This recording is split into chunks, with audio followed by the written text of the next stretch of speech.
Matt Ryan, and on is another Matt Bryant from the right hash at a bit of a tight angle. And Bryant's kick is good. And that will get the lead up to 14. So they settle for just the 3 there, but clearly anything helps when you're trying to salt one away here in the 4th.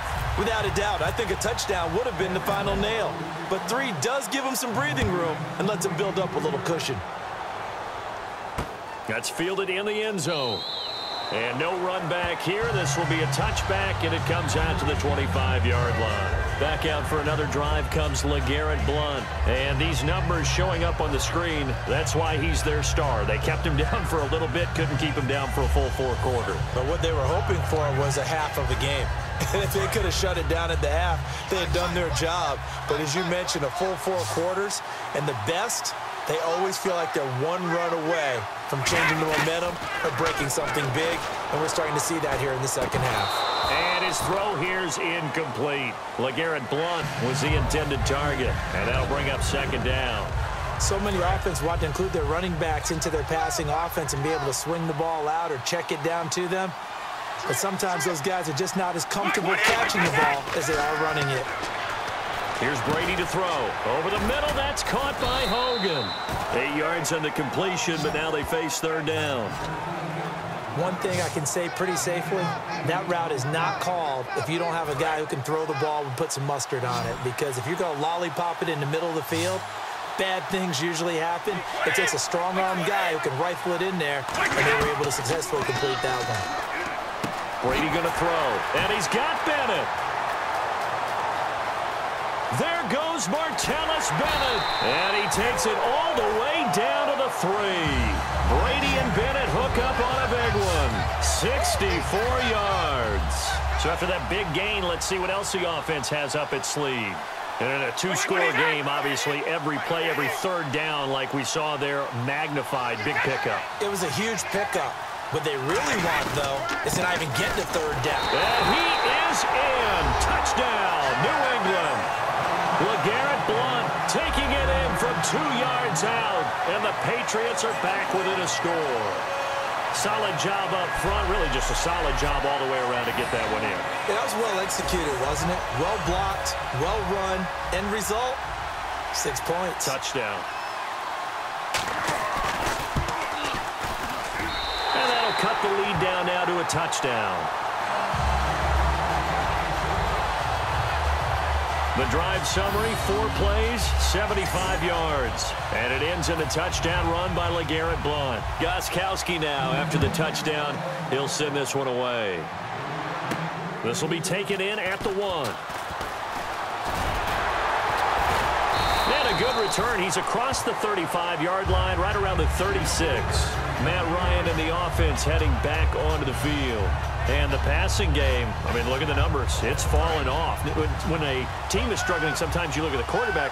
When the quarterback starts to struggle, who goes over and picks him up? Yeah, that's always a big one, isn't it? Usually, there's a quarterback whisperer somewhere. And what I mean by that is, whether it's an assistant coach, whether it's one of his best friends on the team, someone that can get in his ear, get with him and say, all right, my man, what do you need? What's going on here? So there's one person he can lean on.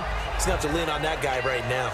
When you see zone defense and you know you've got a drag route on as your primary call, you've got to be really careful as a passer about how far you let your guy go because he might wander into some tough coverage.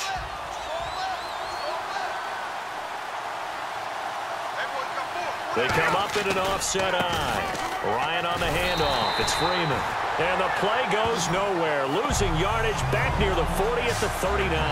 So he loses 3 yards there. Now third down. Well, that certainly felt like an example of the defense just saying, okay, we've had enough. We've gotten mashed all night long. About time we got a good play in. But flip it over to the offensive side. They got to be really upset that they allowed a play like that to happen. They were pitching such a great game, they want to keep it going. And when all else fails as a defender, when you're not there in the coverage, your best friend is exactly what we saw there. A big play shot taken by the offense. Unfortunately, it ended in a big drop. He gets this one away, and boy, it's another boomer. And they'll go ahead and down this one right on the chalk of the 20-yard line. And the Patriots gearing up to go now. And they're going to need another score. Got one last time, but still down here. When you're playing catch-up, every possession becomes crucial, doesn't it? It's vital. Get back out on the field, punch it in the end zone again. They know it's not easy, but what they do have going for them, they did score the last time. They think they've got a good formula working. And what about the defense? Well, now you're just saying to yourself, okay, gave up a score last time. What adjustments do we need to make to slow them down now and get the ball back for our own offense? Is it more pressure? Is it more zone? What do they have to do? They're trying to figure that out themselves. We'll see if they can figure that out right here. The completion good for 3, and it's second down. Good throw, good catch, but I really like the route. The drag and being able to run away from defenders. Hard to stick with them for that long. Yeah, better against man than zone, or? Better against man, because now you're running away from someone and you're not running into a defensive player in another zone. To the left side and complete for Julian Edelman. 15 yards through the air and a first down. An ex-teammate used to tell me all the time, I hate experienced quarterbacks because no matter what, you really can't hide what you're doing. And I think that right there, he knew right away where the blitz was coming from, where his primary guy was going to be, and he ended up going to a secondary target. And no escaping this time as he'll go down. They got him for a sack. Deion Jones coming hard on the blitz. He dumps him for a loss of 8. And plays like that really hurt play calling. They had a really nice gain on the previous play, but gave about half the yardage back on the sack. Excellent pressure up front. Nowhere to go with the football. Down he goes. And he's got his favorite target yet again. It's complete. Call it a gain of 13 yards on the play. And all of a sudden here, it's third down. And there's another completion to the tight end. And let's face it, it is hard to overthrow a 6'6" target. It is indeed. Quarterbacks like their speed guys. They like that huge 6'6" target that they've got in him. They really do, and it reminds me of what one great tight end told me once. He had told his quarterback, just make sure you throw it up there. You know, kind of like put up in the top shelf where the kids can't get it. There are a lot of tough routes to try and cover. When you see a runner come out of the backfield and run this angle route, looks like they're going to the flat, and then they put their foot in the ground and cut back sharply inside. Not easily covered, and then when they catch it, good momentum built up by them as well. And able to pick up the first. He finds Malcolm Mitchell here. 7 yards, the pickup on the pitch and catch. What's fun to watch is these college receivers transitioning into the NFL and how they grow as route runners. Because a lot of times now in the college game, the spread offenses, there aren't that many routes that they're actually running. Most of the time, they're just trying to find open space and present themselves to the quarterback as easy targets. But in the NFL, you've got to run the entire route tree, and you've got to run it well if you expect to get open. Slant route's effective no matter who's running the route and catching the ball. But when you have a receiver of that stature, you have to be a little bit more precise throwing it. You don't have the same catch radius with the bigger targets. And they'll go on the ground. And he'll fight his way down right around the 12. Give him a couple on the carry there. 2nd and 8. Time starting to run out here in the 4th. This defense just trying to keep the offense off the board and preserve this potential victory. Now Brady throwing on 2nd down. That's complete right around the 8. 4 yards on the completion, and it sets up a 3rd down. I know many people like to throw to the tight end, maybe in a little flexed out position because he creates mismatches with his size. But slot receivers do the same thing with their quickness, their speed, and their route running savvy. 2 minutes to go in Super Bowl 51 from Houston. So the Patriots with a football as we get you reset.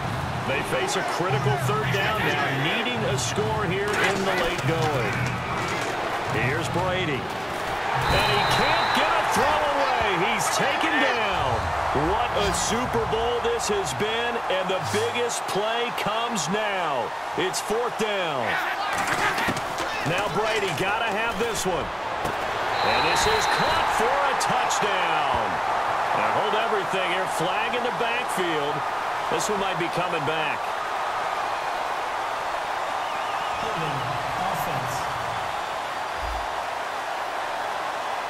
So holding by the offense, and maybe now got to shift up what you want to do on the playbook. Yeah, definitely. Change what you're doing in the playbook, but boy, the advantage shifts to the guys on defense, doesn't it?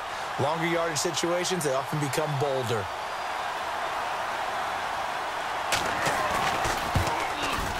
And Gostkowski's kick is good. And the drive will wind up yielding 3. So an interesting call there to take the 3. I guess they're thinking their hands were tied, but in the fourth quarter, that field goal, it really might not help them much at all. Yeah, I mean, you still need a touchdown. Another field goal does you no good, so it'll be interesting to see what the media reaction is if the score stays where it is. This is taken at his 4. And a good effort on the return there. Gets him across the 30 to the 33-yard line. Now the Falcons offense gets ready to head back onto the field. They have the lead, obviously, late in the game. I guess the good news for them is if for some reason they would make a mistake, a field goal does the opposition no good. Everyone loves to have a little bit of a cushion, and that helps you immeasurably. Now we're going to get a timeout here called by the Patriots. The defense, they got a little bit of a breather. Now they're back and set as we resume play. So we've got a 2nd and 5.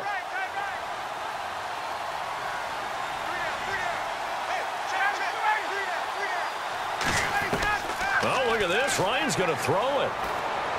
Getting it out left side to Sanu. Now whistles blow, and the Patriots are going to take another timeout. So a defensive timeout, chance to regather, regroup, and get set as we resume action.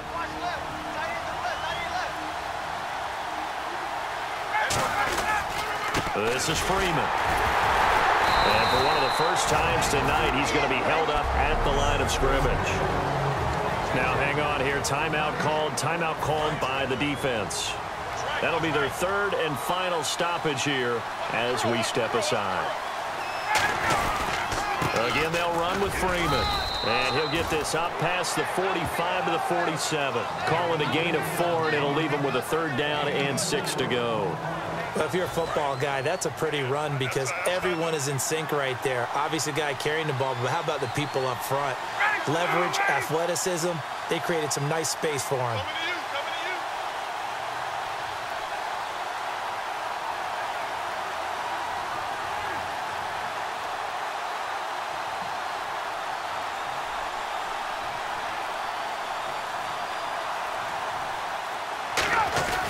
This is Coleman. And able to break one tackle, but then quickly brought down. Give him 3 yards there as that'll take us to 4th down. Well, this was just simply excellent defense. On this 3rd down, they had to be alert for the possibility of a pass, but that didn't stop them at all from understanding what was going on when they decided to run the football, and they just swarmed and stopped them for almost no gain.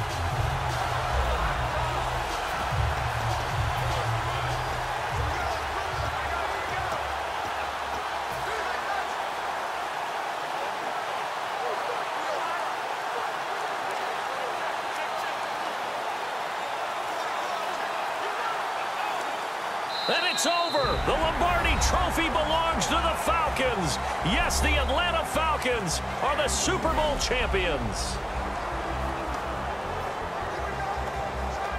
And to the Super Bowl champions, they etch their name forever in NFL immortality. That's pretty phenomenal right there. It actually gave me chills just to hear you say that because immortality forever and ever. When you look in the record books, you'll see this team, you'll see their picture, that your name will be a part of it. That's got to be an incredible feeling because it's been a long journey to get there, and now they get a chance to enjoy it.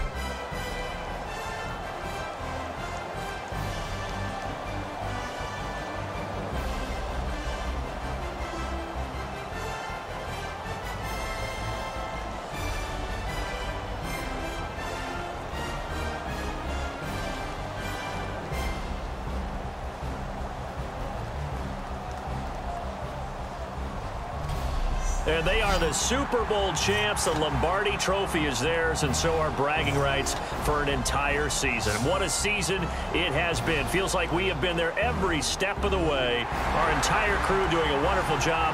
Thanks to my broadcast partner, Charles Davis. For all those guys, I'm Brandon Gunn signing off. We'll talk to you next season right here on EA Sports.